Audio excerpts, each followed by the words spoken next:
So నాస్టింగ్ star నాకు dialogues చెప్తాడా, songs మనం పాడతాడా? సాంగ్స్ అంటే మన గొంతు అంత బాగోదు. ఏం మా కోసం ఒక్కసారి పాడు. లైఫ్ ఆఫ్ రామ్ సాంగ్ పాడుతున్నా. మంచి సజెషన్. ఆ లైఫ్ ఆఫ్ రామ్ పాట నిజంగా నేను అప్పుడే మా పిల్ల బ్రేకప్ చెప్పింది.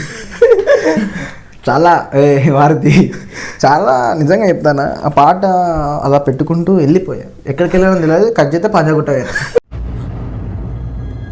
అంటే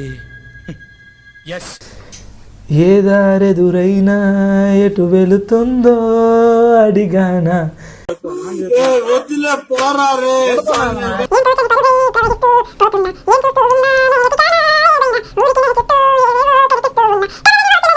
అండ్ ఇప్పుడు అంటే నేను ఒక క్వశ్చన్ అడుగుతాము. పవన్ కళ్యాణ్ గారు ఉన్నారు, సినిమా ఇండస్ట్రీకి వచ్చినప్పుడు అంటే వాళ్ళ ఫ్యామిలీ బ్యాక్గ్రౌండ్ ఉంది కాబట్టి ఈజీగా వచ్చారు. అంటే ఆయన వేళ ఆయన కష్టపడ్డాడు, ఇబ్బందులు పడ్డాడు, ఈజీగానే కాదు కానీ కష్టపడ్డాడు. అండ్ ఇప్పుడు చూస్తున్న పవన్ కళ్యాణ్ గారికి అప్పుడున్న పవన్ కళ్యాణ్ గారికి ఎలాంటి చేంజెస్ ఉన్నాయి అని నువ్వు అనుకుంటావు నీ పర్సనల్గా?